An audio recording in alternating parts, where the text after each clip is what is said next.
Hello students, welcome to my class applied and business statistics. आज हम लोग शुरू करेंगे यूनिट 1। तो इसमें हम लोग सबसे पहले देख लेते हैं। यूनिट 1 में हम लोग लेक्चर 1 पढ़ने जा रहे हैं इंडियन स्टैटिस्टिकल मशीनरी का। लेकिन उससे पहले हम लोग देख लेते हैं कि हम लोगों के पास सिलेबस में इस यूनिट में क्या क्या है। तो यूनिट 1 में हम लोगों का है स्टैटिस्टिकल सिस्टम इन इंडिया, मतलब हम लोग के इंडिया का स्टैटिस्टिकल सिस्टम का कहाँ से स्टार्ट हुआ, कैसे कैसे नए नए इनोवेशंस आए, क्या चीज़ें हुई उसमें स्टैटिस्टिकल फील्ड में, जो जो चेंजेस आए, जो जो अमेंडमेंट्स आए, कैसे कैसे डेवलपमेंट हुआ, ये सब इस यूनिट में पढ़ेंगे। तो सबसे पहले हम लोग का इंडियन स्टैटिस्टिकल मशीनरी, मतलब इंडियन स्टैटिस्टिकल मशीनरी की post independence pre independence period में ये कैसे कैसे इसकी वर्किंग हुई थी।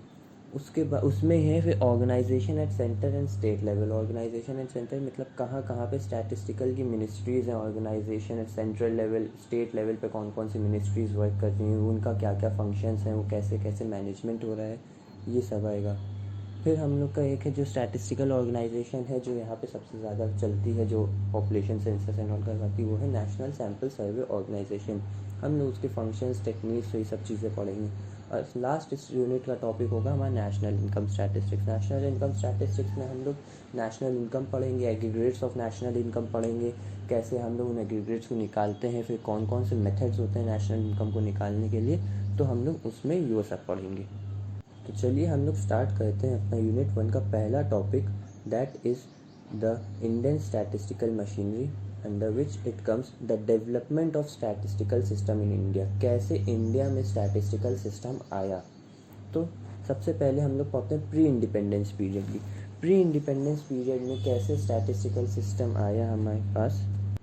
तो उसमें ये सब आता है कि बेसिकली ये देखा गया है कि इन प्री इंडिपेंडेंस पीरियड में कोई लार्ज डेवलपमेंट नहीं था स्टैटिस्टिक्स में, क्योंकि प्री इंडिपेंडेंस पीरियड में जो ब्रिटिश रूल था उसमें इंडियन स्टैटिस्टिक्स पे कोई इतना एम्पावरमेंट नहीं दिया गया था, इतना इम्पोर्टेंस उसको नहीं दी गई थी। ज़्यादातर जो भी डेवलपमेंट्स हैं स्टैटिस्टिक्स की फील्ड में, जो भी इन्वेंशंस हैं, वो सब बेसिकली पोस्ट इंडिपेंडेंस पीरियड में। इसीलिए यहाँ पे स्टार्टिंग में लिखा the development of statistical system in India has been largely a post independence phenomenon, क्योंकि ये आफ्टर इंडिपेंडेंस इसका सारा वर्किंग हुई थी। लेकिन prior to independence statistical system जो था, ऐसा नहीं है कि एकदम कुछ डेवलपमेंट नहीं हुई थी।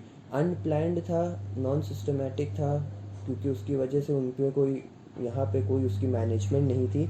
इस वजह से कोई प्रॉपर ऑर्गेनाइजेशन सेटअप नहीं आया था उस टाइम पे। फिर भी जो पहली सिग्निफिकेंट डेवलपमेंट हुई थी प्री इंडिपेंडेंस पीरियड में इंडिया में स्टैटिस्टिकल सिस्टम में, वो थी the setting up of the statistical committee in the year 1862। देखिए लिखा हुआ है, the first significant development in this field during pre independence period was the setting up of statistical committee in the year 1862 with a view to prepare model statistical forms for compilation and collection of statistics in the area of trade, finance, education, agriculture, etc.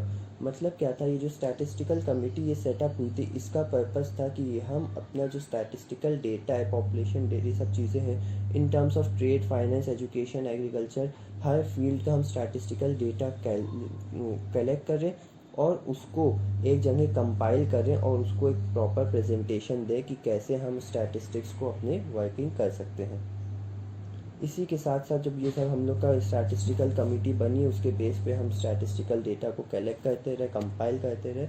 इसी सब के चलते चलते हमारा publication of statistical abstract for British India 1868 में ये हमारा आया था।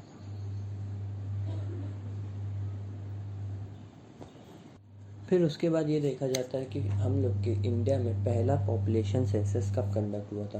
तो वो क्या था ना, 1881 में। देखिए लिखा है, the first complete population census was conducted in 1881 on a uniform basis through out the country. उसके बाद on the recommendation of Indian famine commission बहुत सारे एग्रीकल्चर डिपार्टमेंट्स बने थे अलग अलग प्रोविंसेस में for the collection of agriculture statistics. फिर एग्रीकल्चर डिपार्टमेंट पे फोकस करा गया सबसे पहले, क्योंकि एज इंडिया में सबसे पहले जिसका चीज़ का डेवलपमेंट वो तो एग्रीकल्चरल था। Agriculture was the largest sector in India और was the only sector in India at that time. तो agriculture sector was set up in 1881 in various provinces for the collection of agricultural statistics। अलग अलग जगहों पे agriculture statistics का collection के लिए उनको एग्रीकल्चर डिपार्टमेंट को सेटअप किया गया था, जिसके चलते चलते 1886 में agricultural statistics of British India इसका पब्लिकेशन हुआ था। क्योंकि उस टाइम ब्रिटिश रूल था तो वो सब उनके अंडर रहता था, तो इसके चलते पॉपुलेशन सेंसस जब कंडक्ट हुआ था उसके बाद एग्रीकल्चर डिपार्टमेंट जो बने थे उसके चलते हमारा agriculture statistics of British India का पब्लिकेशन हुआ था। फिर उसके बाद क्या हुआ, कुछ इम्पॉर्टेंट कमिटीज़ का सेटअप होना शुरू हुआ जो अलग अलग लेवल पे स्टैटिस्टिक्स को नए नए टर्न्स देती रही। तो सबसे पहले अलग अलग कमिटीज़ जो सेट हो रही थी उसमें बहुत सी कमिटी सेट होते हुए, लेकिन जो इम्पोर्टेंट रोल कमेटी ने सेट किया वो था कि हमारा 1925 में the economic inquiry committee setup हुई थी, जो हमारा जिसका पर्पस क्या था कि inquire into the question of adequacy of the statistical data available and the desirability and possibility of supplementing it and of undertaking an economic inquiry। इसका concept ये था कि वो स्टैटिस्टिकल डेटा की अवेलेबिलिटी को देखता था और उसको पूरा करने के लिए जो डिज़ायरेबल चीज़ें थी उनको कलेक्ट करता था, उनका पता करता था, और उसके साथ साथ क्या था, एक इकोनॉमिक इंक्वायरी जिसको हम हिंदी में कह सकते हैं आर्थिक जांच उसको काम दिया गया उसको कि ये आप इस कमेटी के थ्रू क्या हुआ कि हम स्टैटिस्टिकल डेटा को कलेक्ट करके और उसमें कहाँ से क्या चेंजेस आ सकते हैं, क्या चीज़ उसको सप्लीमेंट कर सकती है। उसके साथ साथ ये कहा था कि उसमें उस चीज़ का एक पूरा इकोनॉमिक इंक्वायरी करने का काम इस कमेटी में दिया गया था। तो वो काम पूरा करते हुए कमेटी ने अपना पूरा डिटेल रिकमेंडेशन स्कोप के बारे में, ऑर्गेनाइजेशनल सेटअप और system of collection of statistics, हर चीज़ उसके डिटेल उनका रिकमेंडेशन उसने सबमिट करा। उसने अपना डिटेल रिप्रेजेंटेशन बनाया, उसने सारी चीज़ें डेटा कलेक्ट करी, सब कुछ दिया, लेकिन वो इम्प्लीमेंट नहीं हो पाया। फिर उसके बाद 1934 में क्या हुआ, 1934 में इकोनॉमिक सेंसस की पॉसिबिलिटी ये देखने कि हम इकोनॉमिक सेंसस करवा पाएंगे, ओवरऑल इंडिया में हम इकोनॉमिक सेंसस करवाएंगे, उसकी पॉसिबिलिटी को चेक करने के लिए 1934 में बाउली रॉबर्टसन कमेटी का सेटअप हुआ था, जिसका पर्पस क्या था कि हम उसको एक्सप्लोर करना था the possibility of economic census in India, कैसे हम इंडिया में इकोनॉमिक सेंसस को करवा सकते हैं। उस पर्पस से ये कमेटी सेटअप हुई थी। इस कमेटी ने पूरे तरीके से सही से काम किया था। इसने बहुत सी चीज़ें रिकमेंड की थी for setting up of economic intelligence organisation, उसकी रिकमेंडेशन इसने दी थी। उसके बाद कमेटी ने क्या किया था, suggestions regarding the census of productions, measurement of national income, statistics of production, price, wage, profit, हर चीज़ के बारे में इसने डिटेल इन्फॉर्मेशन दी थी और सजेशन दिया था कि कैसे ये हमारा इंडियन स्टैटिस्टिक्स में एक मेजर टर्न आ सकता है इस सब चीज़ों को अगर हम अपनी स्टैटिस्टिकल फील्ड में इनका इन्वेंशन ला पाएंगे। जैसे कि क्या बताया हमने, census of production, measurement of national income and the statistics of production, price, wages and profits, ये सब चीज़ें उसने इसमें इम्प्लीमेंट करवाने का सजेशन दिया। और साथ ही साथ उसने क्या रिकमेंड किया, तो जो भी बताया कि recommended the setting of an economic intelligence organisation under an economic adviser, कि हम लोग क्या करें, एक हम लोग को इंटेलिजेंस ऑर्गेनाइजेशन जो होती है वो क्या होता है, हमको हर चीज़ के लिए प्रॉपर गाइडेंस देती, प्रॉपर डेटा देती। तो उसने वो सजेशन दिया कि अब हम लोगों के लिए एक ज़रूरी क्या है, स्टैटिस्टिक्स में एक ज़रूरी इम्प्लीमेंटेशन क्या है कि हमारे पास एक इकोनॉमिक इंटेलिजेंस ऑर्गेनाइजेशन होनी चाहिए। उसी के चलते चलते 1939 में सेंट्रल गवर्नमेंट ने क्या किया, एक इंटर डिपार्टमेंटल कमेटी का सेटअप किया under the chairmanship of economic adviser, कि ये हमारा बाकी डिपार्टमेंट्स को एक दूसरे से लिंक करेगी और सारी वर्किंग इसकी इकोनॉमिक एडवाइज़र देखेंगे। तो इस कमेटी के चलते हुए इस कमेटी ने रिकमेंड किया कि सेंट्रल स्टैटिस्टिकल ऑफिस बनना चाहिए जो हमारे स्टैटिस्टिकल डेटा को, स्टैटिस्टिकल ऑर्गेनाइजेशन, स्टैटिस्टिकल ब्यूरोज़ को at the centre state level हर चीज़ को क्लब करते हुए एक प्रॉपर वर्किंग करेगा, तो उसके लिए इस कमेटी ने बोला था कि हम लोगों का एक सेंट्रल स्टैटिस्टिकल ऑफिस का इम्प्लीमेंटेशन होना चाहिए। तो ये सब हम लोगों का एक ओवरऑल डेटा था कि कैसे प्री इंडिपेंडेंस पीरियड में, ऑल्दो जहाँ पे ज़्यादा कोई स्टैटिस्टिकल बेसिस पे डेवलपमेंट नहीं हुआ था, लेकिन फिर भी जो भी मेजर्स लिए गए थे, जो भी इन्वेंशंस हुई थी, उसके बारे में एक छोटा सा डिटेल एक्सप्लेनेशन था कि कैसे प्री इंडिपेंडेंस पीरियड में इन पे काम हुआ था।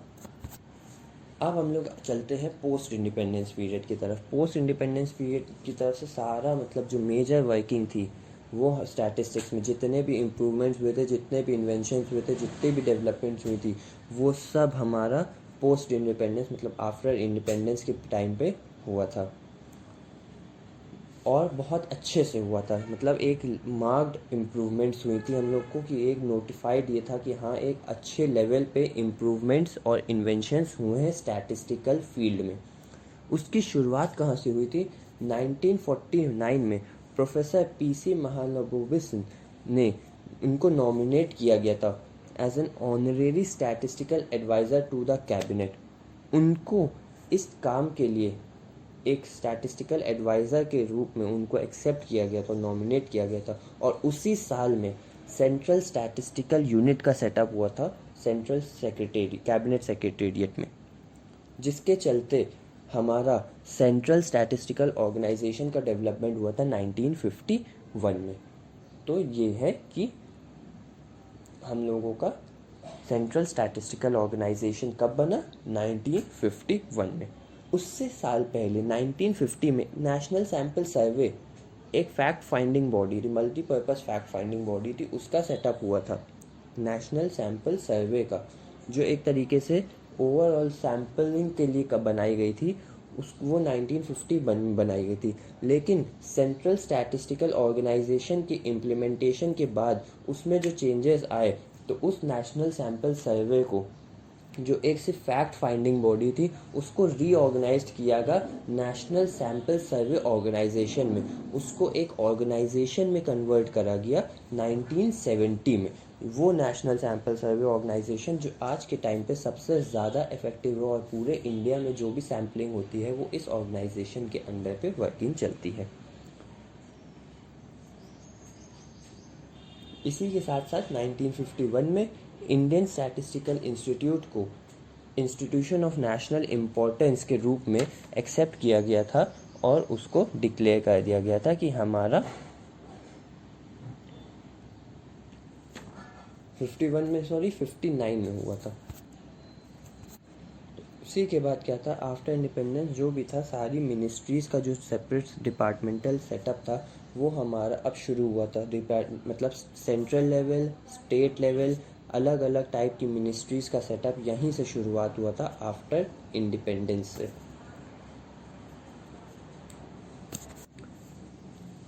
स्टैटिस्टिकल ऑर्गेनाइजेशंस स्टेट में बनना शुरू हुई, वो सबसे ज़्यादा एक रीसेंट ओरिजिन था, क्योंकि उससे पहले क्या होता था, स्टेट गवर्नमेंट को क्या करना पड़ता था, सेंट्रल गवर्नमेंट या सेंट्रल डिपार्टमेंट से क्या करना पड़ता था, स्टैटिस्टिकल डेटा को कलेक्ट करना पड़ता था रिगार्डिंग एग्रीकल्चर एजुकेशन, जिनको एक तरीके से बोला जाता था स्टैंडर्ड इम्पीरियल टेबल्स। उस टाइम पे standard imperial tables statistical data को बोला जाता था फॉर एग्रीकल्चर एजुकेशन। तो स्टेट गवर्नमेंट को सेंटर से ये डेटा मांगना पड़ता था, कलेक्ट करना पड़ता था कि हमको इन डेटा की रिक्वायरमेंट है।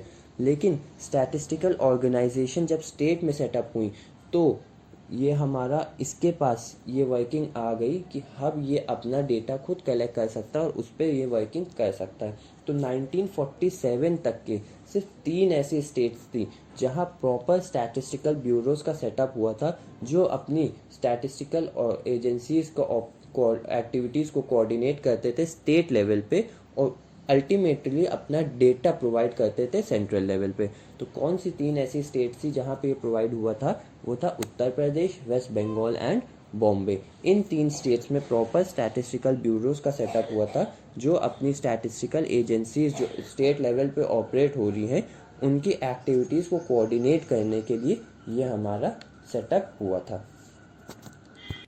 हाँ, तो वो इस लेक्चर को समराइज़ अगर करें तो इस लेक्चर से मेन की पॉइंट्स हमारे पास सामने क्या आते हैं कि सबसे पहला क्या था, the first significant development statistics during pre independence period was the setting up of the statistical committee इन 1862। दूसरा हमें की पॉइंट क्या पता चला था कि first complete population census India में कब कंप्लीट हुआ, कंडक्ट किया गया था 1881 में। उसके बाद सबसे पहली कमेटी का सेटअप जिसने प्रॉपर स्टैटिस्टिक्स का एक इम्प्लीमेंटेशन किया था, अपने रिकमेंडेशन दिए थे, वो कौन सी थी, द इकोनॉमिक इंक्वायरी कमेटी, जो सेटअप हुई थी 1925 में। ये कुछ हमारे इम्पोर्टेंट पॉइंट्स थे जो हमारा प्री इंडिपेंडेंस पे फोकस करते थे। उसके बाद पोस्ट इंडिपेंडेंस में हमारे पास क्या एक समराइज आया था कि 1949 में प्रोफेसर पीसी महालनोबिस ने उनको नॉमिनेट किया गया था honorary statistical adviser to the cabinet. फिर सीएसओ क्या होता है, CSO is central statistical organisation. CSO आया कैसे, द सेंट्रल स्टैटिस्टिकल यूनिट, जो 1949 में सेटअप हुआ था सेंट्रल कैबिनेट सेक्रेटेरिएट के अंदर, उसका सेटअप को उसको कन्वर्ट किया गया था सेंट्रल स्टैटिस्टिकल ऑर्गेनाइजेशन में 1951 में। फिर बात आती है एनएसएसओ की। एनएसएसओ क्या होता है, NSSO stands for national sample survey organisation. अब ये नेशनल सैम्पल सर्वे ऑर्गेनाइजेशन कहाँ से आया, ये हमारा आया यहाँ से कि 1950 में जो नेशनल सैम्पल सर्वे बना था उसको सेंट्रल स्टैटिस्टिकल ऑर्गेनाइजेशन के चलते हुए रीऑर्गेनाइज किया गया और उसमें इम्प्लीमेंटेशंस करेगा, क्योंकि वो नेशनल सैम्पल सर्वे सिर्फ एक फैक्ट फाइंडिंग बॉडी थी, अब उसको एक ऑर्गेनाइजेशन का रूप दिया जा रहा था, तो उसको कन्वर्ट करा गया 1970 में as national sample survey organisation. तो ये हमारे कुछ की पॉइंट्स थे जिनको अगर हम समराइज़ कर लें, याद कर लें, तो हमारा एक तरीके से हमको एक स्टैटिस्टिकल सिस्टम का क्या एक तरीके से डेवलपमेंट कैसे हुआ इंडिया में, उसका कहाँ से प्री इंडिपेंडेंस पोस्ट इंडिपेंडेंस का कहाँ से कैसे डेवलपमेंट हुआ, क्या क्या चीज़ें आईं, वो हमें सीधे पता चल सकता है। तो आज के लेक्चर को हम लोग यहीं पे एंड करते हैं। इसके आगे हम लोग नेक्स्ट लेक्चर पे पढ़ेंगे कि इंडिया का प्रेजेंट स्टैटिस्टिकल सेटअप क्या है, इंडिया में कैसे कैसे स्टैटिस्टिकल में मिनिस्ट्रीज़ हैं, स्टेट लेवल और सेंट्रल लेवल पे कौन कौन सी मिनिस्ट्रीज़ वर्क कर रही है, उनका क्या रोल चल रहा है। नेक्स्ट लेक्चर में हम वो पढ़ेंगे। तो आज के लिए हम लोग इस लेक्चर को यहीं समराइज़ करते हैं, एंड करते हैं। आगे के लेक्चर के लिए हम आप लोगों से फिर मिलते हैं। Thank you class.